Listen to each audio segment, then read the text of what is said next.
The Apprentice by Arun Joshi. Characters, Summary, Analysis. Hello and welcome to the discourse. The Apprentice is a novel by Arun Joshi that was published in 1974. His novels have characters who are urban, English speaking, and disturbed for some reason. He often explored the shallowness and struggles of the middle class. The Apprentice is unique because of the techniques of first-person confessional narrative that Arun Joshi used in this novel. The novel is shaped as a series of dramatic monologues spoken by the protagonist-narrator to a listener. The Apprentice is predominantly about money, power, politics, and corruption. The novel basically deals with how the new slavery has come into existence after independence with new masters, politicians, officials, bureaucrats, and the rich. The novel offers the protagonist's confrontation with his own self, inner and outer, probe directly into his psyche and lays it bare for the reader to examine. The novel explores the drawbacks of the socio-political system of post-independence India. Characters of The Apprentice. Ratan Rathore is the protagonist and the narrator of the novel. Most of the novel is presented as his dramatic monologues as if he is presenting an autobiography. Ratan is the son of a reputed lawyer and a patriotic freedom fighter. Rathore is from Punjab and grew up in the foothills of Punjab. His father was a follower of Gandhian philosophy. He decided to donate all his property and completely devote himself to the Indian freedom struggle. Ratan's mother opposed her husband and tried to convince him that money matters more than patriotism. Ratan observed the contrast between selfless patriotism and materialism within his home. His father gets killed during a procession against the British rulers. Ratan finds it difficult to find a job in the newly independent India. Somehow, he gets a temporary clerk's job in a government office dealing with war purchases. Brigadier is one of Ratan's childhood friends. Brigadier's father died at an early age and his mother and elder sister worked hard to offer him good education.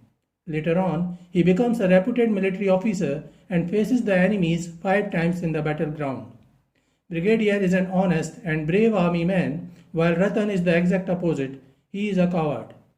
The superintendent is the boss of the government office where Ratan works.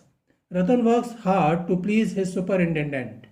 The superintendent encourages him to take bribes from the dealers.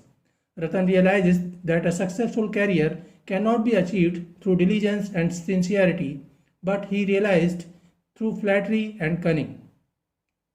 The superintendent offers a recommendation for a permanent job for Ratan on his assurance that he would marry the superintendent's niece Geetu. Sheikh Himmat Singh is a corrupt dealer and businessman who facilitates weapons and other necessities for the Indian Army. Summary of The Apprentice. The novel begins as Ratan Rathore meets an NCC cadet who came to New Delhi to participate in the Republic Day parade.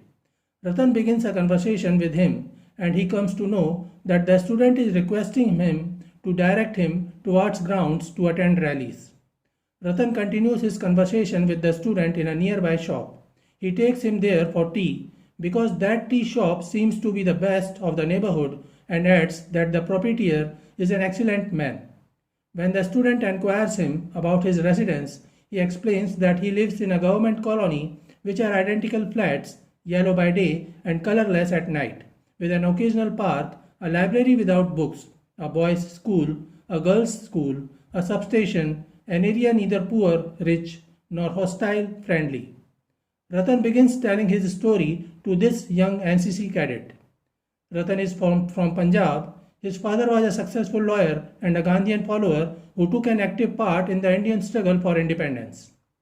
Ratan admired and supported his father when his father decided to donate all his money and devote all his energies to the processions against the tyrannical British government. Her mother was suffering from tuberculosis but preferred staying at home instead of going to the hospital to save money. She opposes her husband's decision to stop working as an advocate and donate all his money to the freedom struggle and says, "It was not patriotism but money," she said, "that brought respect and bought security. Money made friends, money succeeded where all else failed. There were many laws, but money was law unto itself. Ratan had a friend named Brigadier who once saved him against the bullies in a sugarcane field. Brigadier had lost his father at an early age, and Ratan's father helped his family to keep up with his education. Brigadier is a brilliant student and he continues to excel but never forgets the struggles his mother and elder sister go through for his proper upbringing. During a procession against the British government, Ratan's father too dies during the lathi charge. After his graduation, Ratan tries to find a job but fails to get any. He decides to be a part of Subhash Chandra Bose's Azad Hind Fauj and leaves his home. But much before he can reach his destination, he realizes that he is too cowardly to be a freedom fighter and returns home. After the independence, his mother advises him to go to Delhi to seek a job. She manages to get a letter of recommendation for him from one of the friends of Ratan's father.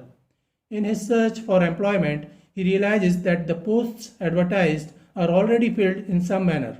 Even his father's friends could not come to his aid to find a job for him. During his stay in Delhi, he gets shelter in a sarai or inn beside a mosque where several others also occupy the same room with him. A stenographer living at the same inn manages a temporary job for him in a government office dealing with war purchases. Ratan distances himself from his friends at the inn and devotes all his energies to pleasing his boss, the superintendent of the office. He remembers how his late father despised the clerical jobs as burgess filth. He works hard to please his superintendent.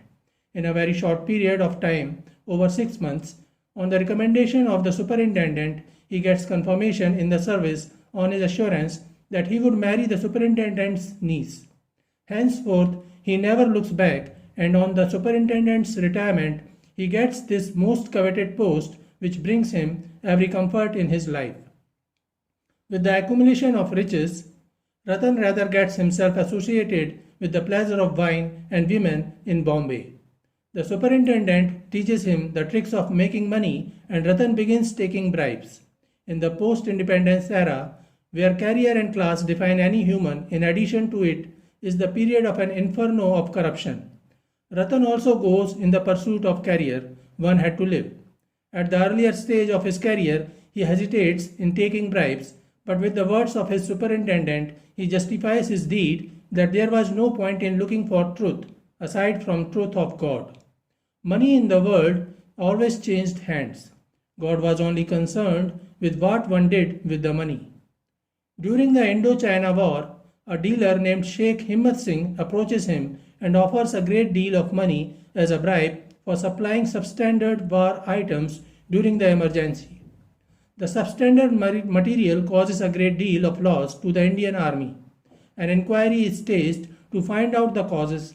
Ratan fears that he may get caught, so he deceives his very close friend Brigadier by giving a false statement without admitting his crime.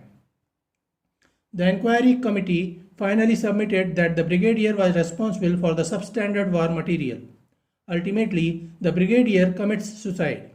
His best friend Brigadier's death acts as an eye-opener for Ratan. He never confesses his guilt but tries to redeem himself. He thinks of confessing his crime but fears losing his reputation. He realizes that there is nothing unethical about the fact that the son of the freedom fighter runs after a bureaucratic career, but it is highly illegal, unethical, and unscrupulous that he should get corrupt and act against national interest. During the time of the nation's adversity, he was not the only one to gain prosperity by clearing substandard war materials supplied by Sheikh Himmat Singh, being used in the Indo-China War without caring for the lives of innocent people. He begins serving poor people and washing their feet every day at a temple. He also vows to correct his wrong by discovering and exposing the real corrupt person behind the debacle of substandard war material. He begins pursuing Sheikh Himmat Singh to take revenge. He blames the Sheikh for all this mess because he was the one who brought the offer to Ratan. But when Ratan confronts the Sheikh and puts a gun on his head to kill him, Himmat Singh reveals that it was not his idea to get the clearing for substandard war material. He reveals that the whole plan was of the minister and his secretary, and they chose Ratan to be a part of the plan because he was a spineless flunky. Ratan realizes that the whole department, right from the minister to the peon, is corrupt. He further learns that Himmat Singh did not become a part of the conspiracy for money, as he already has a lot of money. But Himmat Singh assisted in the plan because he despised the whole society and wanted the whole system to do bad. He got involved in such a crude act of ignoring the safety of the lives of innocent people because he despises society as a whole and just wishes for destruction and disaster for all. He belonged to a poor family and witnessed his mother being forced to sell herself to feed him.